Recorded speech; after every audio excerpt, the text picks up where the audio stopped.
আসসালামু আলাইকুম। যাবেন কোথাও? তোর 10 নম্বর সেক্টর যাবেন? হ্যাঁ যাবো। কত নম্বর রোড? আগে 10 নম্বর পর্যন্ত চলেন। রুট নাম্বার জানলে ভাড়া ঠিক করতে সুবিধা হতো। ভাড়া যা আসবে তাই দিব। চলেন আর সাবধানে চালাবেন। বাইক কেউ অসাবধানে চালায়? ছেলেদের আমার চেনা আছে। বাইকের পিছে একটা মেয়ে বসলে ছেলেরা নিজেদেরকে তামিল হিরো মনে করে।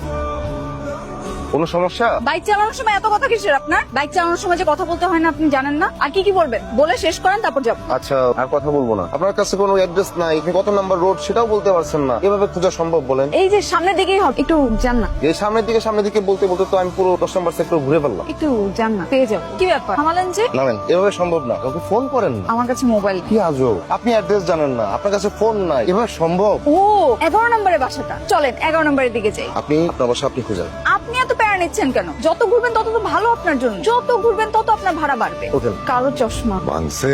জি ভেঙে গেছে। এই ইকবাল, জি বাবা। মেয়েটা কে রে? অবন্তী। কি পরিচয়? জানি না। মানে এবার আপনার পরিচয়টা দেন। সকালবেলা আমি ওনার বাইকে উঠি, কিন্তু গন্তব্য আর খুঁজে পাই না। মায়াটা যে আসছে ওরে নাস্তা দে। আমি খেয়েছি। বুঝলেন আমার অবস্থা? এই আজকের মধ্যে কতগুলো টাকা ম্যানেজ করতে হবে। আচ্ছা আপনি যদি আমাকে আমার গন্তব্যে পৌঁছে দেন, আপনার এই সামান্য টাকার সমস্যা কোনো সমস্যাই না। আসসালামু আলাইকুম ভাই। ভাই আপনার কাছে কিছু টাকা হবে? 10,000। একটু বিপদে পড়ছি তো, কয়েকদিন পর দিয়ে দিব। থ্যাংক ইউ ভাই। ওনাকে বলেন না আমাকেও 3,000 টাকা লোন দিতে। মানে? আমি তাকে দিয়ে দিব। আমাকে কি পাগল পেয়েছেন আপনি? আপনাকে নিয়ে রাস্তায় ঘুরে বেড়াবো, এই হিরোগিরি করার সময় আমার নাই। আমার প্যাসেঞ্জার লাগবে, আমার টাকা লাগবে। টাকা পর করে 500, 1,000 টাকা লোন চাইবা মাত্র দিতে বাধিত থাকি। আমি তো বললাম আমি আপনাকে আপনার টাকা দিয়ে দিব। দেখেন তো এই বাসাটা।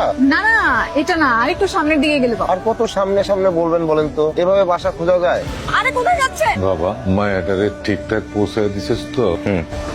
কারে চাইতেছেন? আমি একটু আঙ্কেলের সাথে দেখা করতে আসছিলাম। আচ্ছা আসুন ভিতরে আসুন। আঙ্কেল আমি অবন্তী। আঙ্কেল আমি কি কিছু সময় আপনার সাথে কাটাতে পারি? কিছু সময় কেন মা, তুমি যতক্ষণ খুশি আমার সাথে থাকতে পারো। আসসালামু আলাইকুম আব্বা। তাকে তো কোথাও খুঁজে পাচ্ছি না। কাকে খুঁজে পাচ্ছেন না? Sorry, wrong number. Wrong number হবে কেন? বাবার নাম্বারই তো কল করলাম। হ্যালো, দেখ। কি বলছে? কিছুই তো বলছে না। আমি ফোন রিসিভ করলেই বলছে রং নাম্বার বলে কেটে দিচ্ছে। হ্যালো, এই শোন, তুই আসার সময় 3 প্যাকেট বিরিয়ানি নিয়ে আসিস, বাসায় মেহমান আসছে। আচ্ছা আপনি?